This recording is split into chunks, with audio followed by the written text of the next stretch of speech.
พี่น้องคลิปนี้ขอเสนอเมนูคั่วแมงแคงจิก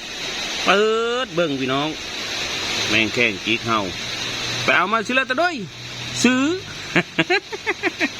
พี่น้องหลังจากที่เราได้แมงแคงมาแล้วก็ทำการล้างเนาะเพื่อทำความสะอาดให้เรียบร้อยนะจ๊ะล้างได้พี่น้องเอ้ยมีล้างมีได้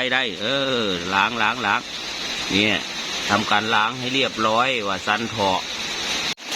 ต่อไปเราก็ละเจ้าลงหม้อเอามันยังไหมบ่นั่นน่ะเดี๋ยวเบิ้งตะก้อนนี่โอ้ไหมนอนโคโลอยู่นี่พี่น้องโอ้ไหมจิก มีเป็นเพื่ออันนี้กับไหมพี่น้องเอ้ยเอาไปชิเลยแหละโอ้เนาะนี่เอาก็เอาลงหม้อได้พี่น้องเอ้ยแมงแข้งโคเกลือพี่น้องเอ้ยคลิปนี้นะ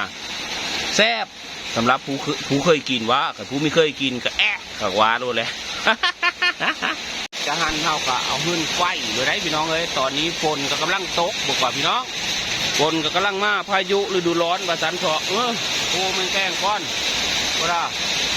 เราก็ใส่รสดีนะฮะโคใส่รสดีพี่น้องเอ้ยเสื้อเกลือน้อยนึง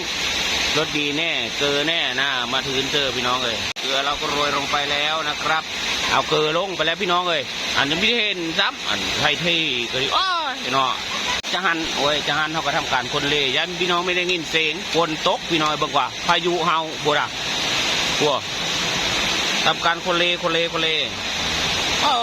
ยคักกระดอได้บรรยากาศครับกับพี่น้องฝนกระตกพอฝนหักไม่ได้มีลมมีแรงเลยได้พี่น้องเอ้ยโอ้แมงแข้งเฮาก็ยังกำลังนี่ฝนกระตกงามกระดอไหลมาโจกฝนฟ้าคักกระดอพี่น้องเอ้ยลมบ่มีพ่อโอเคพี่น้องแห้งแล้วคั่วแมงแคงจิกของเราฝนกระเซ้าพอดีพี่น้องเอ้ยมาบาดนี้ได้เวลาเทใส่จานแล้วว่าแล้วพี่น้องเอาแล้วฮ้อนบาดนี้ปั่นเข้ามาพี่น้องเอ้ยมาเด้อเพื่อมีเคยกินก็ดีพี่น้องเคยกินบ่โคแมงแคงจิกเป็นแต่แซ่บได้พี่น้องเอ้ยมองเขาเหนียวแซ่บขนาดผู้ละผู้ข่าวเอาหนะผู้อื่นจะมีหูจักน้ำได้พี่น้องเอ้ยกินง่ายๆสไตล์บานๆเฮานี่แหละนี่ ปั่นเข่ามาแล้วก็นี่พี่น้องผู้เลยยังมีเคยกินกับมาลองซีเบิ้งบึ๊บเอาซ้ำนี้แหละจะไปเอาหลายมันละเปิงนะ มันแพง 3 ตัวก็จวด